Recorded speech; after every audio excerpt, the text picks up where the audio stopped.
Summer is the time for ribs and brisket and pork butt and burgers and all those really rich, great foods that you can grill or smoke. But sometimes you want something just a little lighter but just as tasty. And that's why today I'm making a summer chicken and veggie grill.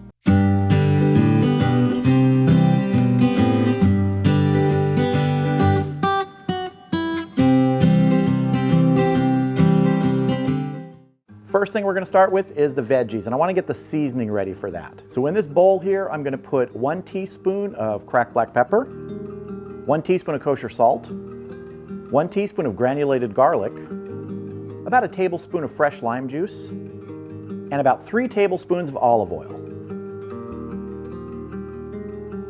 Just going to mix this up. All right, now we're going to start adding our veggies to this bowl. This is our seasoning marinade that's going to go on these. It's going to add great flavor once they're out on the Weber kettle. The vegetables I'm using today are a mix of kind of my favorites that I like to grill in summer. I went ahead and cut them up. We're going to be doing some further processing later, but I've got some red bell peppers, some green bell peppers, yellow bell peppers, zucchini, squash, red onion. We're just going to get them all in here.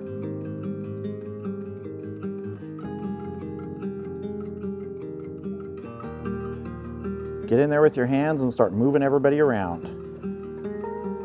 Now you could make the marinade seasoning in a separate, bowl and pour it on, but I just wanted to use one bowl today. Get everybody down from the bottom, get them up top, and vice versa. Get everybody on the top, down on the bottom. All right, that's looking good. I'm gonna set this aside. Let's move on to our chicken. So I've got 5 boneless, skinless chicken breasts here. Decent size, not too big, not too small. I'm not going to do anything else to these like cutting them in half or pounding them out. I want them to have this sort of body to them. We're going to be using a temperature probe and cooking these indirect out on the Weber kettle today. And I find that's really a great way when you're using lean cuts of chicken like the breast meat to not overcook it, over dry it. Our seasoning for this today is going to be some Trader Joe's chili lime seasoning. I really like this seasoning. First thing I want to do is just get a little bit of olive oil on this chicken. Not much, just a little drizzle on each one. Just want to rub this oil in, both sides. It is acting as a little bit of a binder because this breast meat can be a little dry on the outside sometimes. I generally don't use binders, as I've mentioned many times, but when the surface of the meat doesn't have a lot of moisture to help any of the seasoning adhere, a binder works really well. Now let's just get some of that chili lime seasoning on here.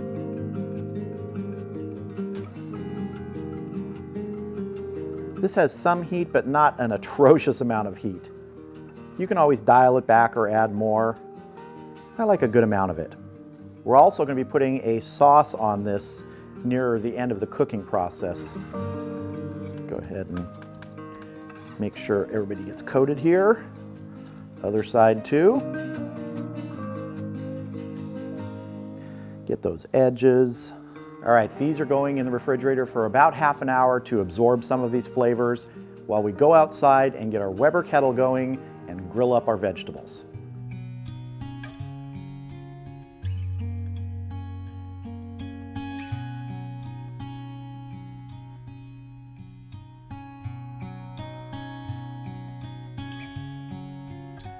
All right, the Weber kettle's at temp. Let's get our vegetables on. So as you saw, I'm using 1 briquette basket with the Mallory cast iron grate. I put an ear of corn on there right when the coals were starting, just so it can start softening up a bit. It doesn't have to be fully soft cooked because we're gonna shave these kernels off. They're gonna go in with these vegetables and with that chicken. It's gonna be great. I'm gonna move our corn to the back. I'm gonna start getting our veggies on here.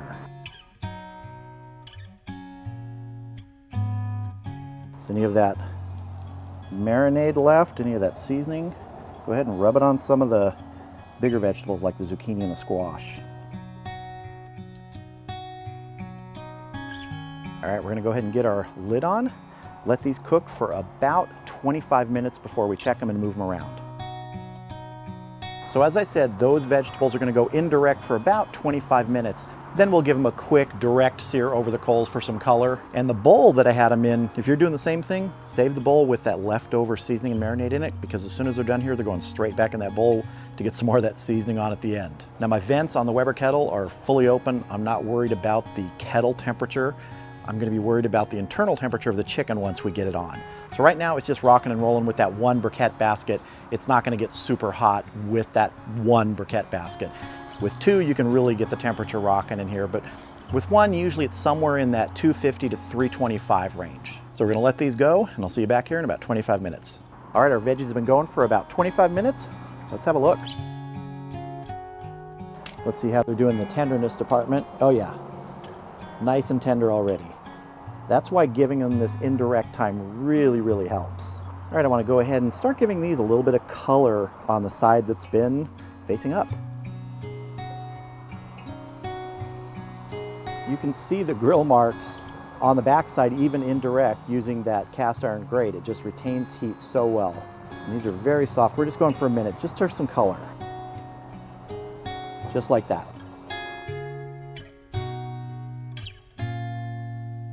All right, I'm gonna finish grilling the rest of these up, giving them some direct time, and then we're gonna go ahead and get our chicken out here. All right, we're gonna go ahead and get our chicken breasts on here. Just wanna arrange them so we get the thicker side towards the fire. Get my internal temperature probe right in this one, close to center as we can. All right, we're gonna watch the temperature of this chicken at about 140 degrees. We're gonna sauce it, and then we'll let it finish to 165 internal. All right, we are at about 140 degrees internal on these chicken breasts. It's time to sauce them.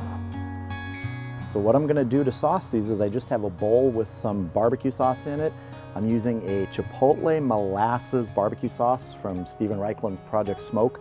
It's a terrific sauce. I used it the other day. I'm just gonna take chicken breast, dip it in there, get a nice coating, get it back on the grill. Do that for each of them. To temporarily remove my temperature probe here.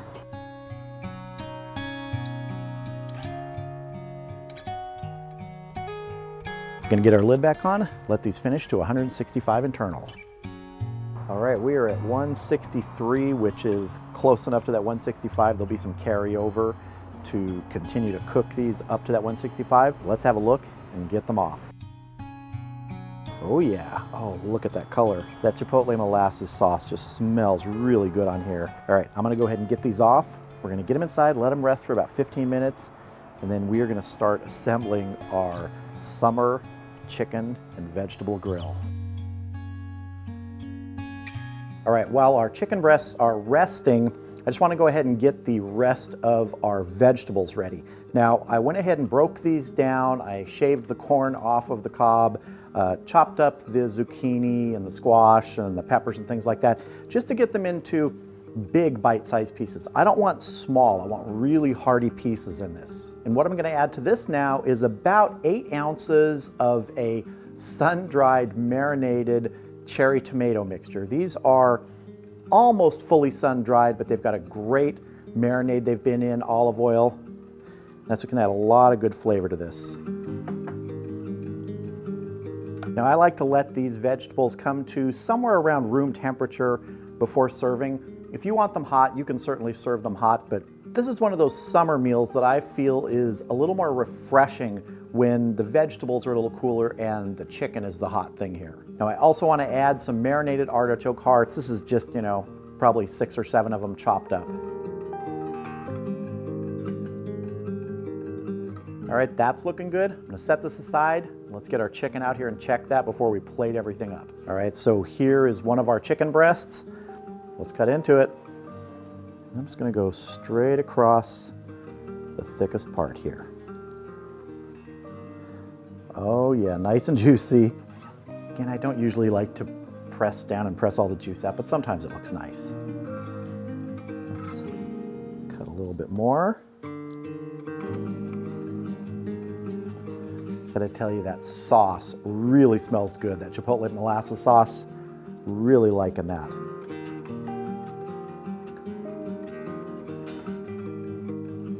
This is one of the reasons I like doing chicken breasts indirect without needing to do direct grilling. you can dry them out and overcook them very quickly. If you give them great flavor on the outside and you cook them indirect, you retain that juiciness while you give it flavor. If you want to give it some direct heat right at the end, give it a little bit char on there, nothing wrong with that, but do it for a very short time because you don't want to lose what you've got right here. And that is just terrific, juicy, tender chicken breast. All right, let's go ahead and plate this up with some of our grilled vegetables. All right, here it is, our summer chicken and vegetable grill. Put a little bit more of that chipotle molasses barbecue sauce on there. It just really smells good. I haven't even cheated a taste yet, but I really wanted to. But just looking at it here with all these beautiful colors, kind of the things you want to see and feel in summer, the brightness, and just this great smell coming off this chicken, it's time to taste. Now, if I'm somewhere and there are grilled vegetables on the plate with ribs, chicken, brisket, it doesn't matter, I will almost always go for the vegetables first, and that's what I'm doing right here. It has just a really nice, refreshing contrast with the hot chicken as you serve it. Let's get some peppers here. With those marinated sun-dried cherry tomatoes and the artichoke hearts, I'm not kidding. If the chicken wasn't here, I could eat all this. I'm glad the chicken's here, though. We're gonna taste it in a minute, but just one more bit here. Zucchini and some of those tomatoes. All right, here we go. Some of our chicken breast with that chili lime seasoning on it and that chipotle molasses barbecue sauce. Let's see. Oh man, that's good. That was really good. You do get a little bit of that heat in the background from that chili lime seasoning, but it is no way overpowering. As I said when I was seasoning it, you can really up it or dial it back depending on the level of heat you like. But that chili lime seasoning from Trader Joe's is pretty mild to begin with. You'd really have to put a lot on there. And you see, I gave it a pretty good coating when we were seasoning it. But that barbecue sauce at the end there, that molasses, that chipotle, that smokiness, it's awesome. I mentioned why I like doing chicken breasts and lean pieces of poultry and things like that indirect. It's because you can retain that juiciness while you cook them. You don't overcook them and char the outside directly over the coals. And especially when you've removed the skin and you're not going for any sort of crispiness on the outside, all the flavor is what you're worried about. That's what you're going for with this, with that indirect and the seasoning on the outside. It just is everywhere, it coats it. So for a summer meal, when it's warm outside, this is just about as good as it gets for me. This is perfect to eat inside or eat outside on your patio. It's just a super flavorful, satisfying meal that hits all the notes, vegetables, chicken. It's just great.